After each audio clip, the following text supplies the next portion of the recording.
I worked on the line that held the sky up. Management used names like orbital elevator and equatorial infrastructure asset. Crews called it the tether because that was what it felt like.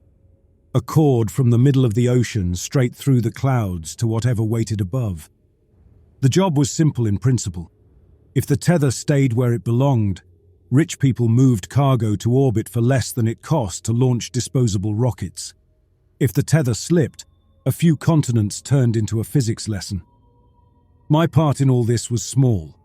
Maintenance tech, external class. Climb, inspect, tighten, patch.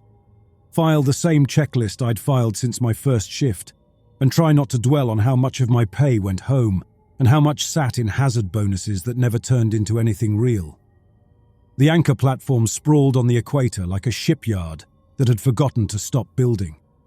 Tanks, gantries, cranes, launch cradles for elevator cars, a control block near the center, a medical shack on the side, and the tether itself rising from a reinforced socket that everyone pretended not to look at too often. We did shift change on the lower deck. Taggart walked the row.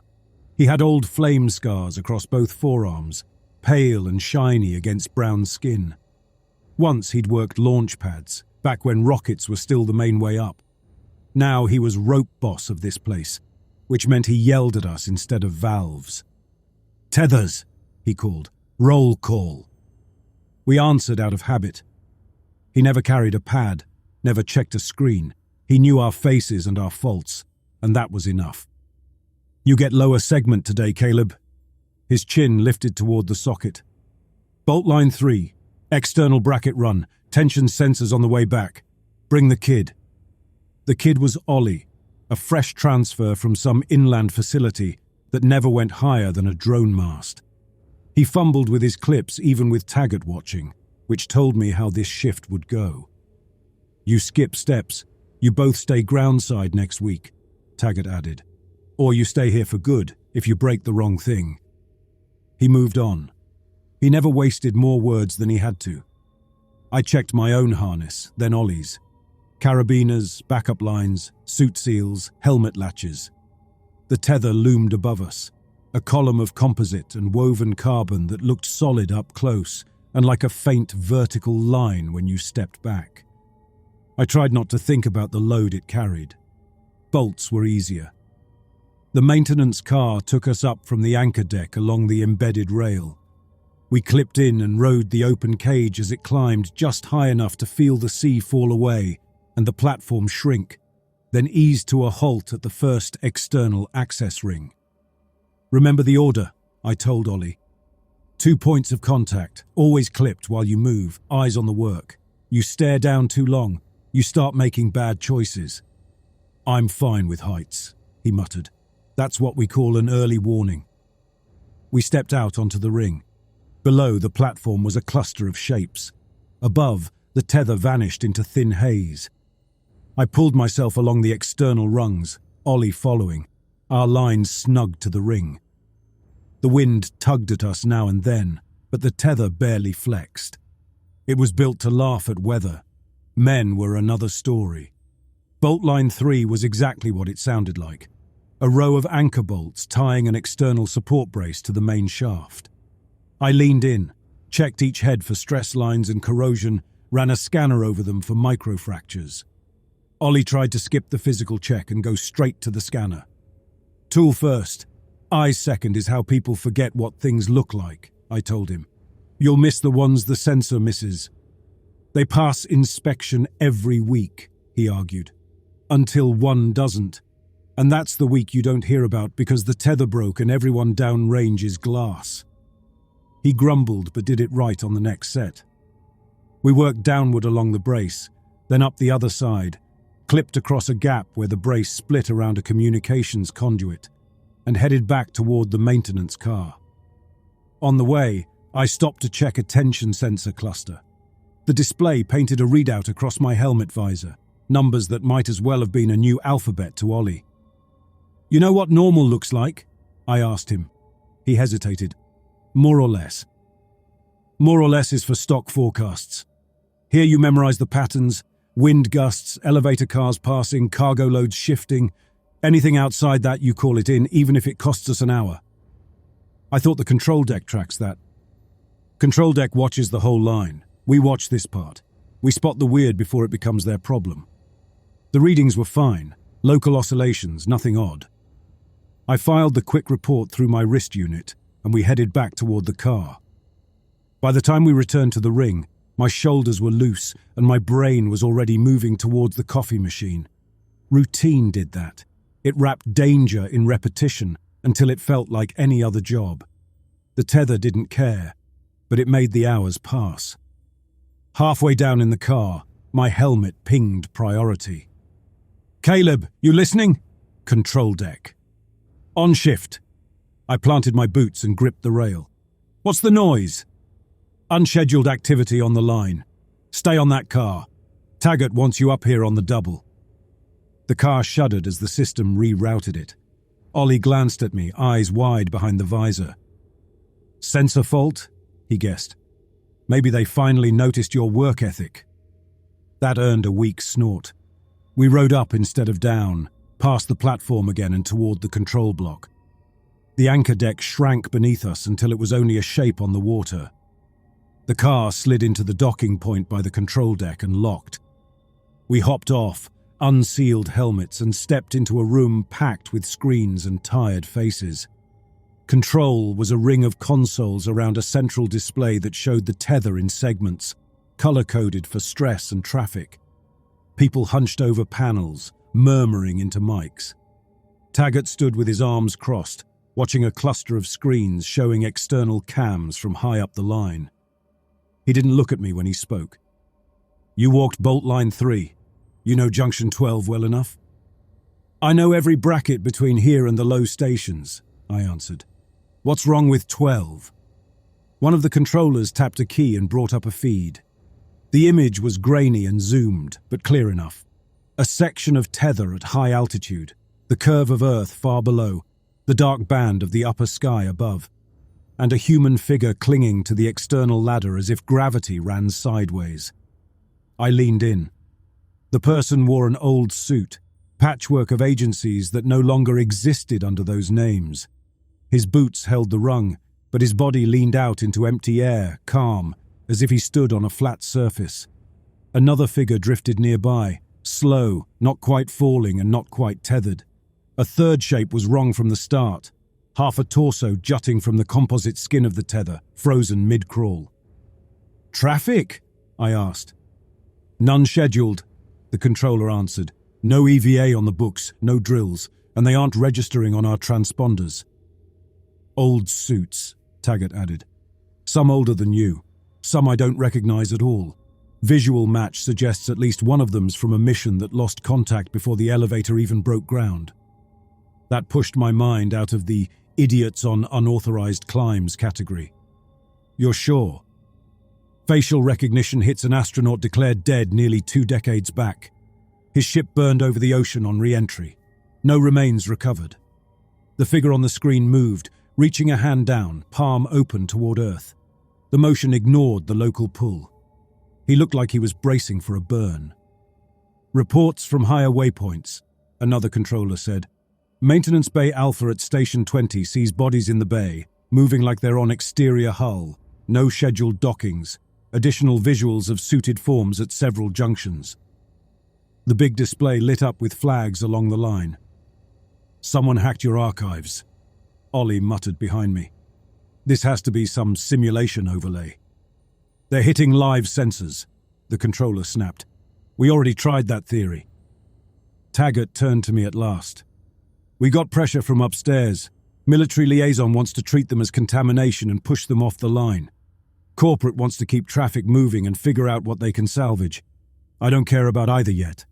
I care that Junction 12 is load critical, and there are things stuck to it. Things that look like men. You're the best climber we have for that stretch. You know the layout, the sidings, the secondary rails.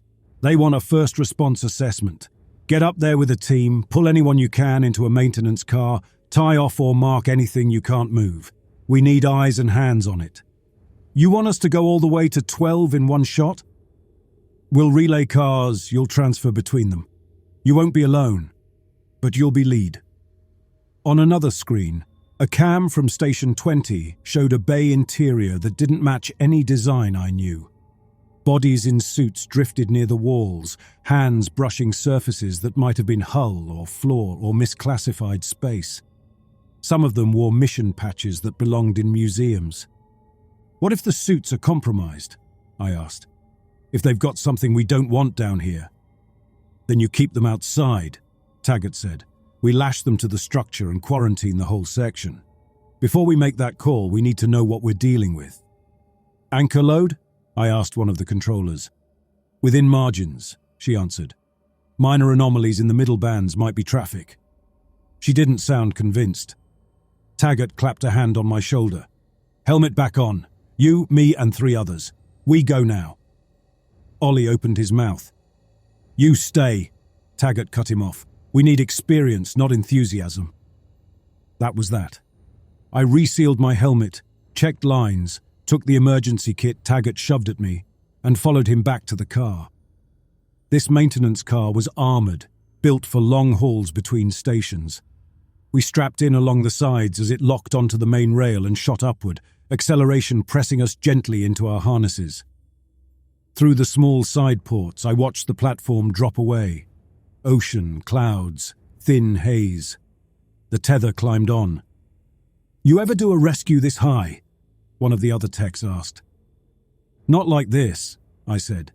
Usually it's a cargo tech whose line slipped, or a drone maintenance bot that needs a reset, not ghosts. Don't call them that, Taggart cut in. They're bodies until we know different. You start talking like they're myths. You stop treating them like hazards. I watched his hands, steady on the rail, scarred skin creasing over knuckles. He'd seen plenty of things fall from heights. The car climbed past several stations. We didn't stop. Each time we passed a docking ring, I saw smaller cars. Traffic halted, waiting for orders. Some tried to hold altitude with gentle thrust. Others just clung to the tether and let it carry them. Control fed us updates as we went. Multiple visual contacts now, the controller's voice in my helmet said. At Junction 12 we see 3 suits, 2 moving, 1 partially embedded in composite. No sign of structural damage yet. Tension readings show a new pattern propagating along the line. Still within safe range, but unfamiliar signature. How unfamiliar? Taggart asked. It doesn't match wind, cargo, or any known oscillation modes. We're still analysing. Describe it. A repeating pattern. Regular intervals. It looks like someone tapping the line. Someone? A series of someones overlaid. I listened to the rhythm she described. The period between pulses. The way they stacked. It chimed off an old training module about orbital communication protocols. I filed it away and kept quiet. The car slowed as we neared the node. Junction 12 was not a full station, just a wide ring where power feeds, data conduits and maintenance lines intersected. It framed the tether like a collar studded with gear. We transferred from the main car to a smaller maintenance pod that ran along the external rungs. One by one we clipped onto the outer ring and stepped out into open space. The world bent around us. Earth curved far below, thin and delicate. The tether climbed past us, a dark spine. The junction ring framed a slice of sky that felt too close. And the men were there. The closest stood sideways on the tether, boots pressed to a rung, torso leaning outward as if his gravity ran along the shaft. He wore a suit design I recognized from old footage, thick, clumsy, with faded patches from an agency that no longer ran flights. His head turned slowly as we approached, visor reflecting Earth. Another floated near the ring, hands drifting close to handholds without taking them. His motion ignored every pull I knew. He slid sideways, as if caught in a slow current. The third was worst. His upper body emerged from the composite skin of the tether. Shoulders, head, one arm. Below the ribs, his form flattened and spread into the material, as if the structure had softened and drawn him in. The composite around him bulged slightly in the shape of hips and legs buried inside.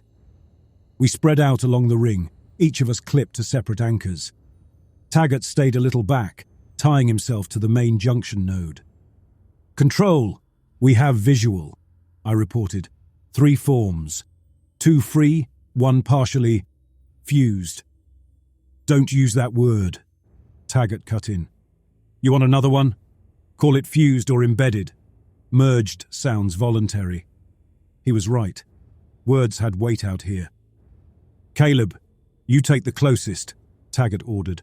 "Standard EVA approach. No sudden tugs. See if he responds on any channel." "Copy." I toggled through frequencies on my wrist unit as I inched along the rungs. "Unscheduled EVA. This is tether maintenance. Identify yourself and state your mission." My voice bounced back at me from my own suit. Nothing else. Taggart tried a different set of channels, ones we kept for legacy compatibility. Old mission bands, old codes. One of the figures twitched. The sideways man lifted his head slightly. "This is Node 12, Taggart said, using an old designation no one used anymore. "State your vehicle." The man answered in a tone that made my skin pull tight. "Orbital craft Tethys, entering insertion path," he said. Calm, focused. "Hull frame secure, crew online, awaiting burn window." His accent came from an older era of launch coverage. His words didn't match where he was. "You're not on Hull," Taggart told him. "You're on an equatorial tether. Mission control is groundside, look down." The man's helmet turned. His visor reflected stars instead of Earth. "Black arc below," he reported. "Dark line ahead. Burn window missed on prior cycle. Requesting updated vector." "Burn window," one of our techs muttered. "He thinks he's still in orbit." The drifting figure brushed past a rung with his glove. He moved like a man walking across a ceiling. I reached him and grabbed his suit at the shoulder. He weighed almost nothing. The suit crinkled under my hand, joints moved like real fabric, but my muscles barely registered mass. "Hold him," Taggart said. "See if you can pull him to the ring." I pulled down. Down, for me, meant toward Earth. For him, it slid sideways. His body followed some invisible slope instead of my boots. My harness creaked as I leaned, trying to drag him into my frame of gravity. He turned his helmet toward me with the baffled patience of a man interrupted mid-task. "Crew, you're off protocol on external frame," I told him. "You're out of tether procedures." "Tether?" Confusion thickened his voice. "We're off course, we're nowhere near the tether." He pushed gently at my glove. The force came from a direction that felt wrong. For a heartbeat, my body wanted to follow his sense of down, fall sideways into space. I snapped my line tighter and let him go. He drifted again. "Anchor, we've got partial interaction," I reported. "Suits are physical, they react. But their mass feels wrong. Gravity frames skewed." "Understood," Control said. "Focus on the embedded one. Any sign of structural compromise around his entry point?" I eased closer to the man half buried in the tether. Up close, the composite skin around his torso bulged in a smooth contour. The material had thinned at the edges of his form, translucent in patches that showed a ghostly hint beneath. Ribs, spine, the jagged edge where his lower body vanished into the structure. His face behind the visor was pale, eyes closed, his chest barely moved. "He's fused level with the outer composite layer," I reported. "No cracking, no exposed fibers. The material around him stretched thin." "Try to free him," Taggart ordered. "How?" "Slip a tool between him and the skin. Gently." Nothing about this was gentle. Still, I took a flat pry bar from my belt and eased it under the ridge where his shoulder met tether. The composite flexed with unnatural softness. It pushed back, not like rigid structural material, but like dense flesh with bones hidden inside. When I leaned harder, the surface bowed and a ripple moved away from the point of pressure. For a heartbeat, a faint outline of the man's lower body showed along the tether a few meters up, as if his missing legs had shifted inside the material. "Control! Tension spike!" The controller's voice cut in. "We're reading a propagation from your location. Same pattern as earlier. Stronger. Describe it, Taggart said. Periodic waves moving up and down the line. It matches some of the old orbital communication intervals we dug out for comparison, but something's modulating it. The tether's carrying a signal. I eased off the pry bar. The bulge sank back, the displaced outline faded. The embedded man's hand flexed. His glove detached at the wrist seam and drifted. Bare fingers pressed to the composite. Skin flattened on contact, spreading in a fan. Flesh thinned to a translucent film that seeped into the outer layer in a slow, unhurried slide. Veins turned into faint discoloration in the material. Above the wrist, his arm hollowed, thin and still, as if emptied. His face relaxed. His mouth opened on a breath I couldn't hear. He's going deeper, I reported. He's feeding himself into the structure. Stop it, Taggart said. Cut the arm off if you have to. Cutting a man's arm sat well below my horror threshold just then. I slipped a cutting tool free, lined it up above his wrist where flesh still looked solid, and pressed in. The material around his hand rippled. The disturbance spread out along the tether in both directions, a circular wave that rearranged the faint lines already there. It passed under my boots, under the ring, under the external ladder, headed toward the stations above and below. The hand stayed attached. The blade couldn't find anything that behaved like bone. While I fought with that, the free figures reacted to some new rhythm I couldn't feel. One of my teammates, Koba, lost footing when the tether jerked sideways, a direction we weren't anchored for. His safety line took the strain, snapping him back through the frame. For an instant, his visor showed stars all around instead of Earth below, as if he'd swung through a cutout into pure orbit. Multiple voices crowded the open channel. Controllers from different decades called burns, engines misfired, someone screamed about lost telemetry. It all slammed together into a single rush. Then Koba swung back into our frame. His pulse readout spiked on my wrist unit. He cursed quietly, voice thin. "Caleb," he breathed. "I just dropped into another node. I saw the tether from outside, and others on it. Not us." "Focus on your hands," Taggart snapped. "Everyone locked down. Control, report." "Anchor load nominal," Control answered, strained. "But we've got multiple localized ripples traveling along the line. The pattern's speeding up. The outline near your position is gone." I looked up. The half-visible body in the composite had shifted. The bulge around his torso had flattened further, his shoulders sinking deeper. Above us, a faint silhouette of a human form now rode the tether, as if someone had sketched him inside the line several meters higher. "He moved," I said. "Inside the structure." "Pull out," Taggart ordered. "Tie what you can and retreat. We've already got one responsive man, that's more than I expected." The sideways man drifted close to the ring again. Between all of us, we managed to loop a line around his torso and anchor him. He didn't resist. He spoke calmly into a world that didn't match mine. "Burn coming up," he murmured. "Stand by on insertion." We dragged him to the maintenance pod, strapped him down, and clipped his suit to hardpoints. I watched the embedded shape on the tether slide slowly upward as we sealed the pod and signaled the car. On the way down, I kept one eye on the tension readings. They showed a subtle change. Anchor load had eased more than current traffic and tether mass justified. Something else was carrying part of the line. "We're lighter than we should be," I told Taggart. "The line's letting go of us," he said, "or something's shouldering some of the weight." The pod docked at a mid-altitude station. Medical staff rushed in, uniforms rumpled, eyes wide. They took the man from us, laid him on a gurney, and wheeled him toward the small clinic. One doctor, a thin woman with silver hair tied back tight, checked his vitals through the suit. "Heart rate normal," she said. "Oxygen. This is strange. His blood gases look like long-term low pressure, but there's no edema." "How old do you think that suit is?" I asked. "Older than my license." They cut his helmet open cautiously. Air hissed as pressures equalized, but without a violent rush. His face appeared, shallow lines at the corners of his eyes, stubble trimmed to mission regulation from decades past. "Where's your craft?" the doctor asked.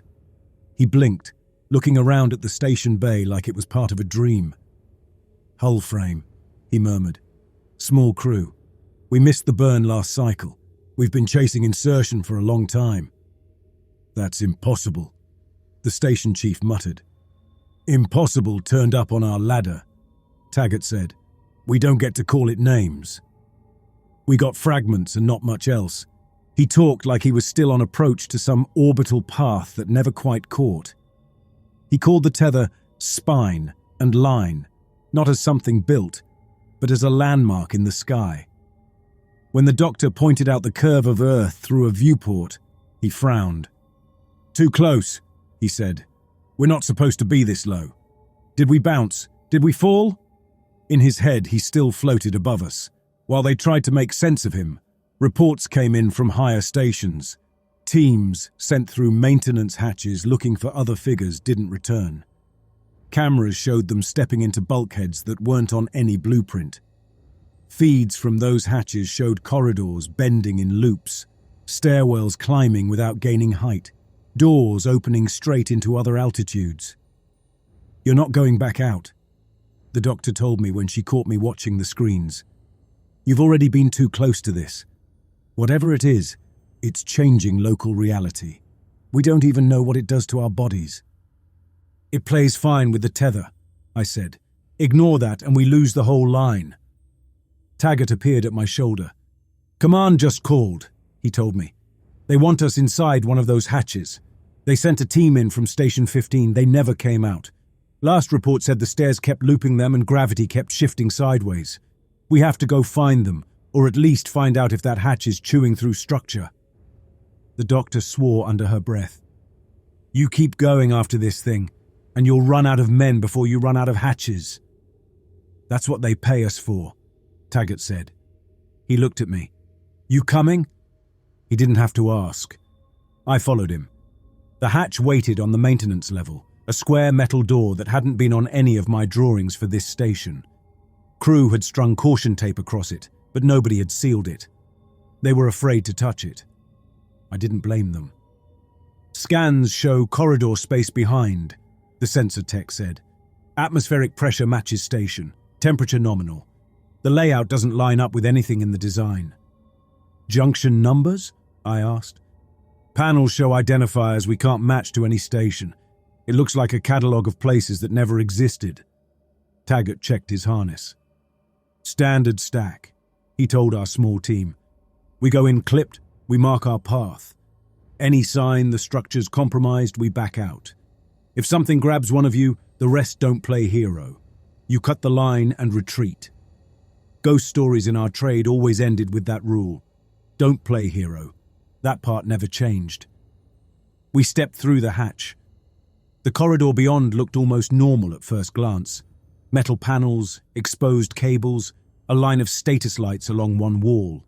The floor tilted just enough under my boots that gravity felt rotated a few degrees, but my inner ear could still find down.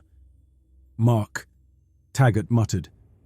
I took a can of bright paint and sprayed a stripe across floor and wall. We moved forward. After a short distance, the left wall showed a hatch marked with an identifier I'd never seen. Agency logo, mission code, all wrong for this station's builder. It looked like a section salvaged from a ship nobody had ever launched. "Keep going," Taggart murmured. "We don't open anything we don't have to." We passed it. The corridor turned right, then right again. Gravity kept trying to slip sideways. My body insisted we were climbing, even as my boots met flat floor. "Time check," Taggart called. I checked my wrist. "Feels like 10 minutes. "Station clock says under 5, Control cut in. "Your time's drifting." The deeper we went, the more wrong it got. Some panels bore markings from stations that never made it past planning. Others carried mission decals from nations that never put that kind of mass into space. The hallway split, rejoined, doubled back. We found a length of rope tied off to a conduit. The knot was standard EVA issue, the kind Koba used. Beyond it, a wrench hung in open space, spinning slowly, axis fixed in a direction that didn't match our down. "Team from 15 came this way," I muttered. We followed the rope around a bend. The hallway opened into a wider junction chamber. On one wall, a hatch yawned open to a view that looked like the tether's interior, a vertical shaft lined with structural ribs, climbing both up and down out of sight, tiny figures moving along it like ants. Koba stepped up to the hatch. "Hold position," Taggart warned. Koba leaned in. "I can see Station 20 from here," he breathed. "And something else. There's another node inside the line." He stepped through. I lunged after him, but by the time I reached the hatch, the view had gone. The vertical shaft was gone. The opening showed smooth, blank composite. Koba's line led straight into the wall and vanished. "Koba, report!" Taggart snapped. His voice came back thin and distant. "Still climbing," he panted. "Should be close to the next node, but every time I look down, the anchor's the same size. I'm stuck on one rung." "We lost visual," Taggart told him. "You aren't in our corridor anymore." "That doesn't make sense," Koba protested. "I can still see the tether. I can see you. You're below me. Far below." I stared at the blank composite. My helmet display tagged his signal as inside tether axis, altitude jumping between several nodes at once in a way no software should allow. "We can't pull him back," I said. "No," Taggart said. "We can't." Some fate sat worse than death. I marked the wall with another stripe of paint for all the good it would do, and we turned back. Backtracking should have meant following our marks, the rope, the familiar drag of gravity. The corridor refused to cooperate. Twice we came to a turn where my painted stripe already crossed the floor, even though none of us remembered walking that way. Once we stepped through a door and came out at a different station entirely, higher up the tether, confirmed by control when we asked for external view. "You exited at Station 19, the controller told us, but you went in at Station 16. "We didn't climb that far," Taggart argued. "The clocks agree with you. Corridor time ran longer than station time. Something shaved a chunk off." I looked through the viewport. Earth below looked smaller from this height. The tether outside carried new decorations, more suited figures clinging where they shouldn't be, more bulges where bodies had begun to join the structure. A rumor started in the days that followed and solidified fast. It felt less like rumor and more like an explanation people grabbed for. Every lost orbit, every failed insertion, every craft that missed its burn circled on a path that brushed a particular line near Earth. Space had carried that track long before we built anything. When we dropped a physical anchor into that path, we gave those orbits something to hook into. The tether turned into an attractor, an intersection for every misaligned trajectory that ever tried to reach orbit. Maybe that was superstition. Maybe it was just pattern-hungry men talking terror into a story. It matched what we could see. Returned astronauts clung to the line at various heights. Some looked old. Some wore markings we'd never seen. Some gave themselves to the composite in a slow, content surrender. Tension sensors picked up new rhythmic patterns that belonged to neither weather nor cargo nor engineering. Command did what institutions always do under new pressure. They held meetings. They argued about shutdowns and economic losses, about jurisdiction and liability. Meanwhile, we climbed and patched and tried not to think about how many bodies the tether could swallow before it turned into something we didn't recognize. At Station 19, on an external platform, I found a man whose legs had sunk into the deck halfway to the knee. The composite rippled around his calves as if it had softened to let him in. His upper body still moved. His gaze ignored Earth and fixed on sky beyond the tether. "Crewman," I called. "Can you hear me?" His head turned. His visor was gone. Thin air at this height should have shredded normal lungs, but the deck around him held a pocket of pressure. "We overshot," he told me. "Missed the brake burn. Came around again. And again. The same dark line on every pass just out of reach. We circled between docking and falling until it moved closer. What moved closer? He looked toward the tether. She was always there, he murmured. The spine. Before you wrapped her in all this metal. You're talking about the tether, I said. It was built in my lifetime. I was here when they finished the anchor. It didn't exist before that. His brow creased. I saw her from the cupola, he said. Thin vertical line on the horizon. We used her to judge our yaw. Mission Control called it an artifact, some trick of sun on atmosphere. But we all knew. You just wrapped steel around what space already held. Under his bare palms, the deck vibrated and tickled the soles of my boots. It matched an old orbital relay handshake I'd only ever seen in training material. Taggart joined us on the platform. The returning man didn't seem to notice. His legs sank a little deeper into the deck. He's tying us into whatever had him, Taggart muttered. Every one of these things that fuses into the line is another hand on the rope. He thinks he finally docked, I said. Good for him, bad for us. We watched his torso slowly settle. His shoulders drew level with the deck. He kept talking about burn windows and dark arcs and cycles, but his body went still. Command wants us ready to detach segments, Taggart told me later, in a quieter room off the main control bay. Pre-rig cutter charges at critical nodes. If the anomaly keeps pulling, we drop the highest compromised part and let it go. We save the anchor, the lower stations, the cargo trade. You drop everyone above that cut, I said. Crew, returned men, all of them. Letting the whole thing tear free does worse. I spent time in those corridors, I reminded him.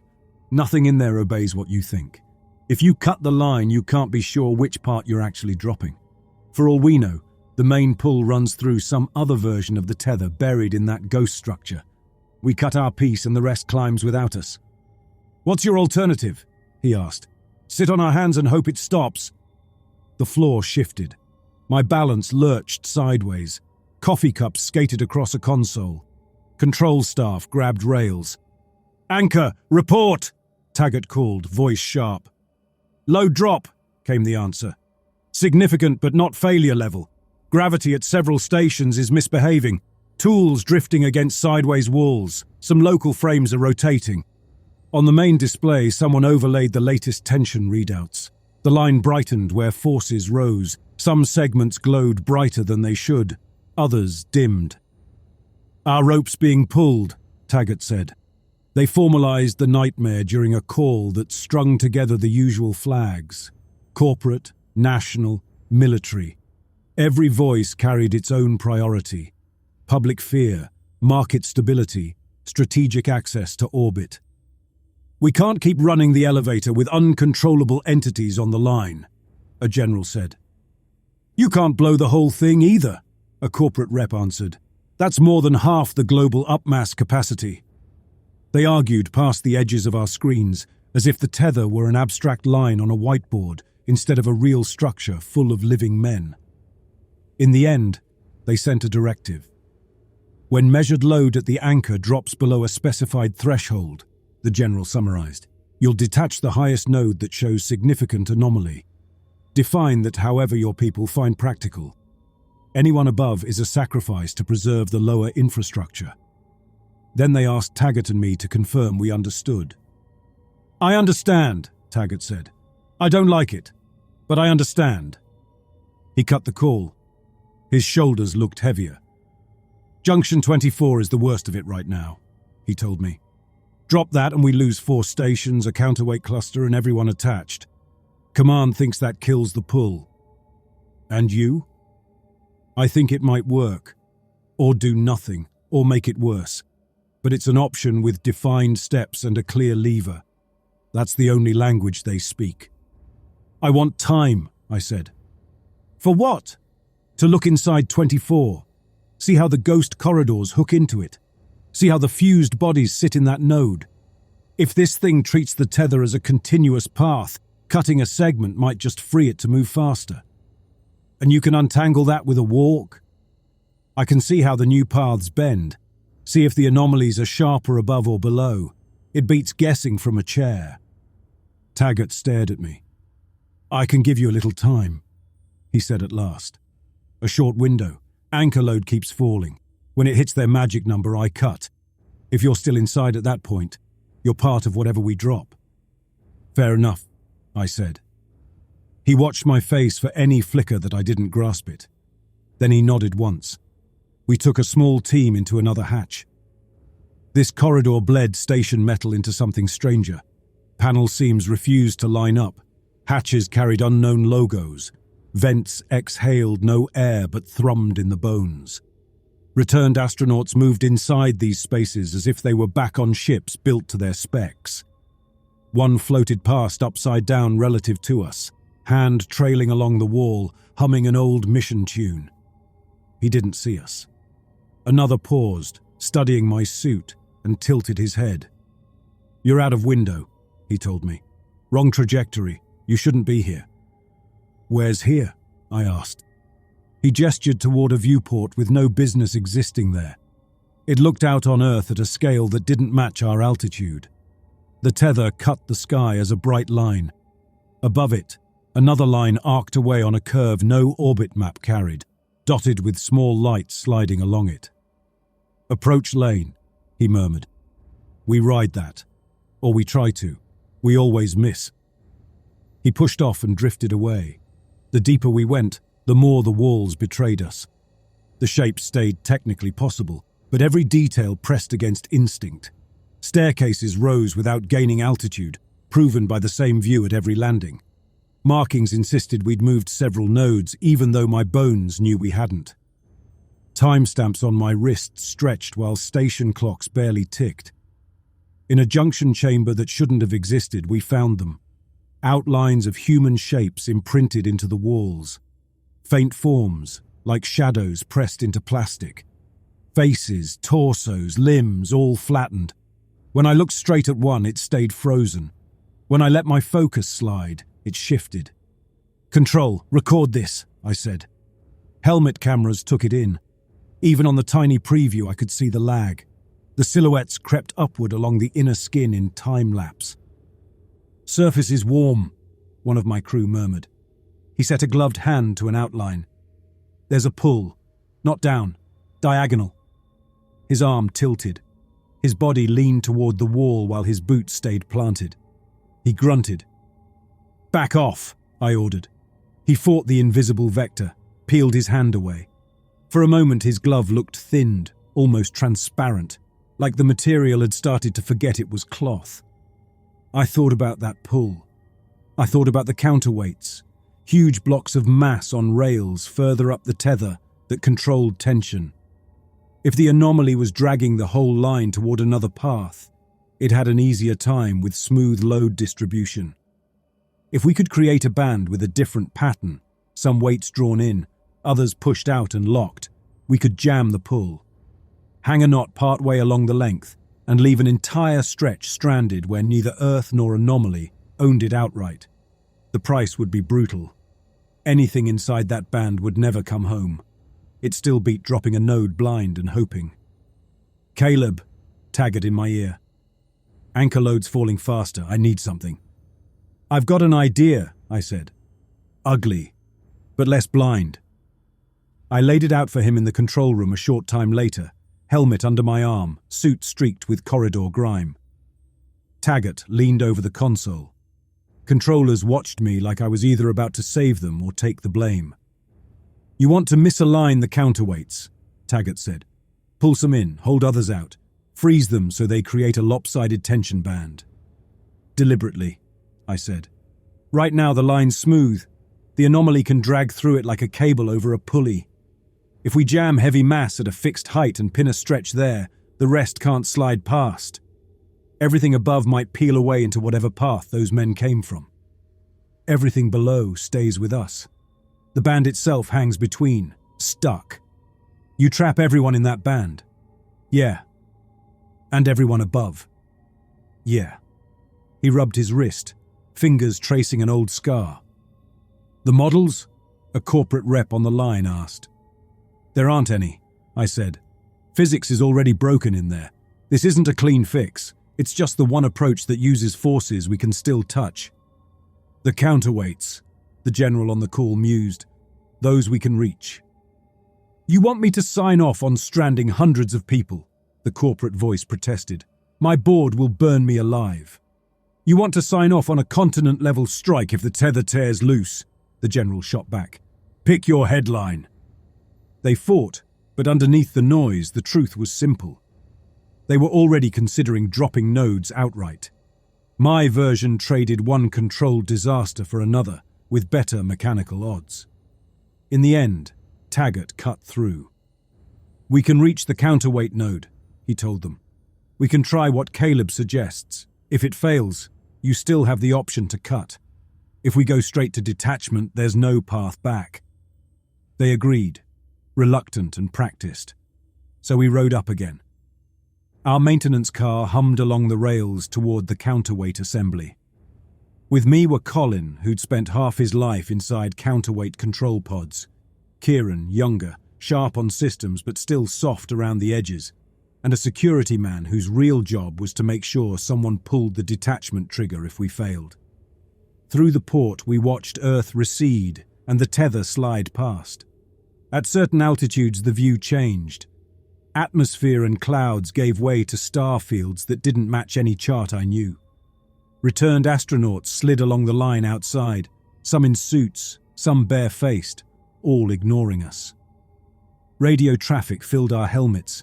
Current station chatter overlapped with old mission calls. Lost signal reports from decades back spilled into our feed alongside Koba's voice, still climbing. Past the same observation ring again, he muttered. I mark it, I climb, I mark another. They never get bigger. The line keeps going. We're here, Koba, I told him once. He laughed, distant.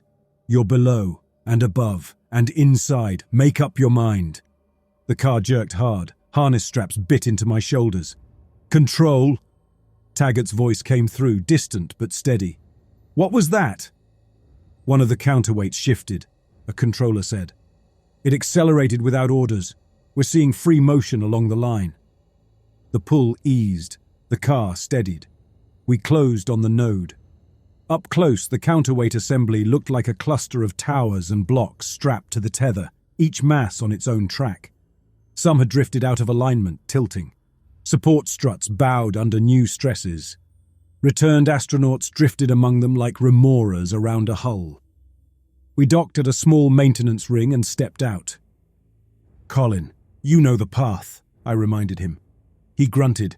I built half the overrides they never bothered to document. You two handle external locks. I'll ride the motors till they burn out. He headed for the nearest control pod. Kieran and I climbed along the struts toward the manual locks on the closest weights. The security man trailed us, his comm open to Taggart. Remember the plan, I told Kieran. Weights Alpha and Gamma come in, Beta and Delta go out, then we freeze everything. That puts the highest stress in a narrow band. Get the timing wrong and we rip the line. Great pep talk, he muttered. We reached the first lock. Kieran worked the bolts while I braced. Both of us clipped in. Control, loosening Alpha, I reported. Colin's in the pod, came the answer. Manual control engaged. He's already complaining about motor temp. He can complain later if we live. The lock swung free. The massive counterweight drifted slightly on its track. In the pod somewhere behind us, Colin's fingers coaxed it inward, hauling mass closer to the tether. Forces shifted. The tether creaked in a way I'd never heard. Far below, anchor load ticked up a fraction. Good, Taggart breathed. It's biting. We repeated the process for the others. Each adjustment made the tether protest louder. Gravity around us twisted. Tools on our belts tried to float sideways. My inner sense of up ran slow circles. At an external platform near one of the weights, we passed another horror. The platform had been full of partly fused figures. When one of the secondary anchors snapped under the new stresses, the platform peeled away like foil. The merged people stretched, bodies lengthening into grotesque translucent smears as the material tried to hold them from both sides. Some tore, Some thinned until I couldn't tell where they ended and the tether began. Fragments drifted, then slipped away on axes my eyes couldn't follow. Kieran stopped, staring. "That was Kingsley," he whispered. "He trained me. They said his shuttle blew up on the pad, but that was him." He looked at me. "Keep moving," I said. "Stop now and you get to join him." He flinched and forced his hands back to the work. Inside the pod, Colin's breathing grew louder in my ear as he wrestled motors not built for this duty cycle. "Temp's in the red," he grunted. "Safety overrides keep cutting in. I have to keep killing them." "The system wants balanced load back," I reminded him. "Hold it long enough for us to seat the physical locks." "You love giving other people the hard jobs," he said. "No heat in it. Just focus." We reached the last lock point. Teeth clamping the weight to the frame shuddered under tension. "On my mark," I told Kieran. "Release, then swing the lock into the new notch." We timed it with Colin's pull. The block slid on its track, cable singing. For a heartbeat, the weight rode only on magnetic clamps. The whole assembly around us felt like it slipped sideways. Then the lock bit into the new notch, teeth slamming home. The shock nearly tore my grip loose. "The band's forming," Control reported. "Anchor load just stabilized. Readings above the node look strange. Below trends back toward normal." "What about above?" I asked. "Stations beyond your node are in heavy distortion. Visual feeds show the tether fading into a darker region. Their clocks are drifting out of sync with us. Signals are breaking up." "Hang on a little longer," Taggart urged Colin. "We need every lock in, every weight fixed." Colin swore in his own language. I heard the staccato click of manual switches, the strain in his breathing. His channel cut to a scream of raw feedback and then nothing. "Colin?" Kieran gasped. "Control," I snapped. "Talk to me." "Control pod feed is degrading," the controller managed. "Walls are flexing. We've lost instrument lock. His biosign reads nonsense. I can't pass it." A brief image pushed through to my visor.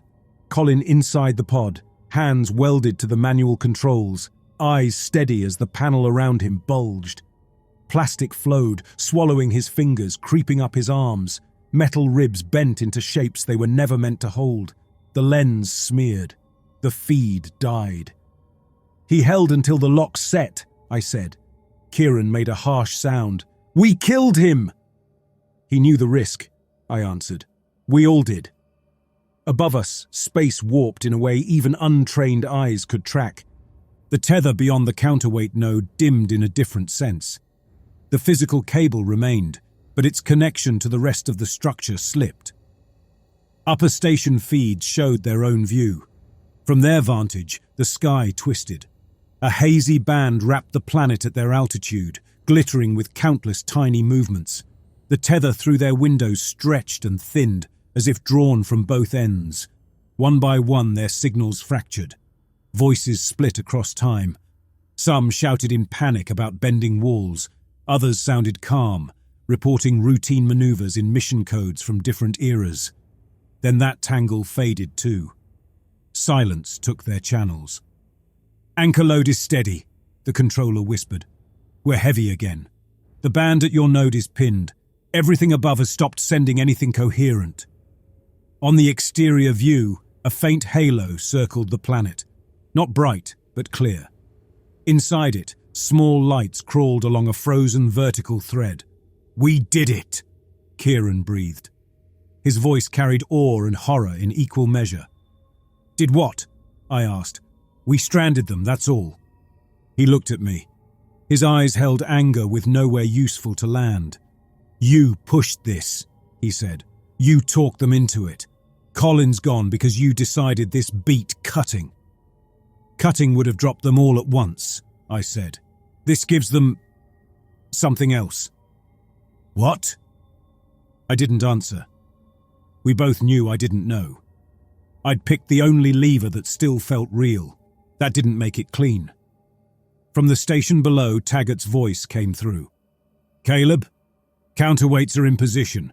Band's holding. Command's calling this a partial success." Partial. I echoed. They'll say you saved the tether, Taggart went on. They won't say how many names sit above the band. That ledger's ours. We rode down in near silence.